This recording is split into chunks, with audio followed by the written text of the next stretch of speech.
Hi, I'm Mark Schiffner from Venom Products. Today we're going to talk about the Polaris built-on shaft 30mm clutch, which comes on the RZRs, Ranger 1000, and the Generals, and the problems that they've been having with them for reliability, some of the things that we've seen in the field, as well as our solution for that, which is a shaft version of the clutch, which has rollers rather than the square pucks. So as you can see on the built-on shaft clutch, there's a square puck in here rather than a roller, and what happens is the debris that you get in the side where it slides and where it loads sometimes gets that worn out, and it can wear into the aluminum itself as well as into the puck, and that causes a big misalignment in the clutch, makes it bind up, can lead to, in some cases, a check engine light on the machine, as well as having a lot of belt issues. So what we've seen is this is not the most durable clutch out there right now. As you can see on our alternative to the built-on shaft, we have one at the post that's built into it, so it builds a little more rigidity through the clutch, as well as there's a nice Torlon roller in the system that doesn't have the problems sliding up and down on that aluminum. It doesn't beat up the clutch as much, and as well as the bushings that are built into it, and the helix. Our heavy-duty bushing keeps the length to diameter ratio really nice in this clutch. We see longevity on this clutch 2 to 3 times longer than what we see in the non-posted. Another benefit of the clutch with the post in it that we sell is this rubber dampening that goes through the spider. That takes out a lot of the this rubber piece here, takes a lot of the torsion and a lot of the harmonics out of the system that can lead to failure in the clutches. The other thing that affords you when it's on a post is that we can float this on the transmission. It isn't rigidly mounted. You allow the clutch to move back and forth to align itself to the belt. There's never a misalignment between the drive and the driven clutch. So if you have a 30mm built-on shaft clutch that needs replacing, a good thing to replace it with is our posted drive clutch. We also have a kit that incorporates the correct helix and spring for stock applications. If you have stock tires and a stock machine, both the Ranger 1000 and the RZR 900 and 1000. We have a direct bolt-on kit that has that calibration. Our distributors have a lot of application-specific setups that work real well with big tires and modifications. Now Glenn's going to go through the steps it takes to assemble the posted clutch, as well as install it on this General 1000.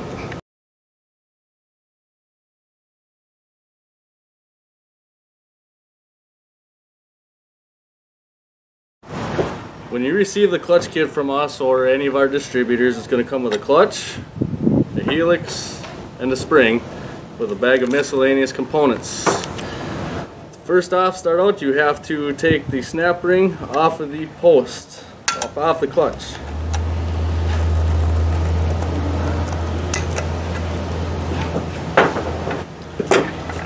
Take the spider out, putting your fingers behind it so you do not lose the dampener.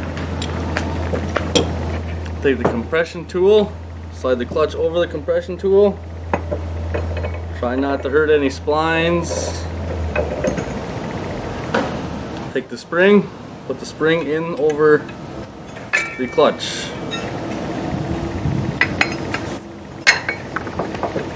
Next, take the spider, align the line on the spider with the X and with the splines on the post.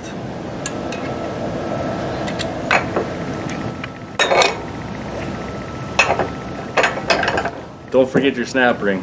Get it all down there.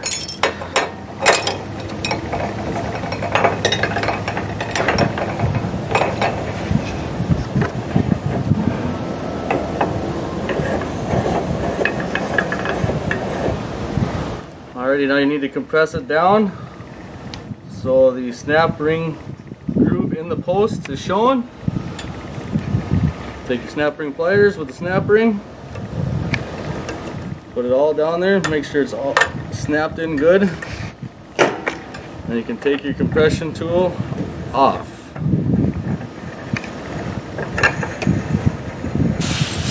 Now what you'll need next is the 4 torque screws that hold on the helix. They are the gold ones with Loctite on them. Take the helix, slide that part right through there along with the X on there, line it up with the X on the clutch.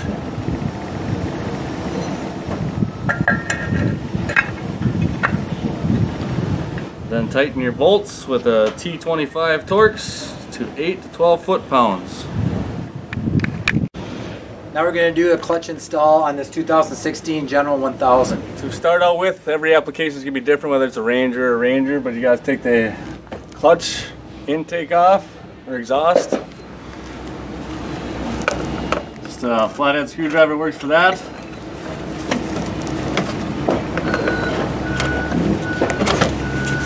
And then you will have a certain number of bolts around the clutch cover. You got to take all them off. Now we'll take off, most of them are all 10 millimeter clutch cover screws. I've already had a couple off for the demonstration.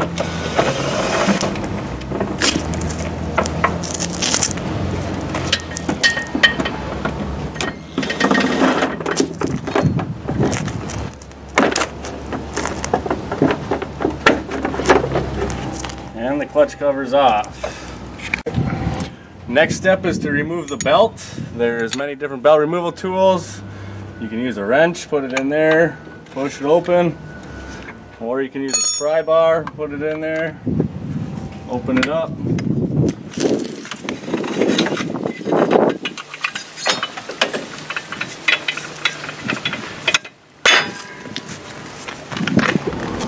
Now you just take the 15 millimeter, most of them are all 15 millimeter.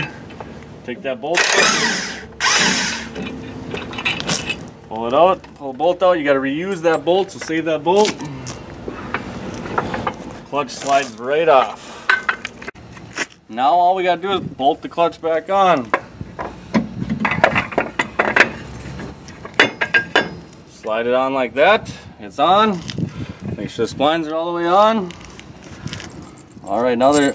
Use the factory bolt. We got this domed washer you put on there. You can bolt this right up tight and your clutch is tight. If you want to float it, you take a mount of washers that we supply in the kit. Start with 4 of them or so. Put it on there. Tighten your bolt up to the spec. And see how much float you have. You want to have between 30 and 60 thousandths of float. That's a little more than that, so we're going to have to take out 1 washer. Alrighty, now we got the clutch on there. We got the right amount of float. There's roughly 30 thousandths of float in there. Because the clutch can move a little bit just to align the clutches when the belt's upshifting and backshifting. It just helps it align it, makes it run a little more free. Now the next step is just put your belt on, put your covers back on in your air intake, or your ducting back together. What we use is a 21 millimeter wrench to put the belt back on. Pry it open a little, get your pry bar back in there, and then you are able to put the belt back on.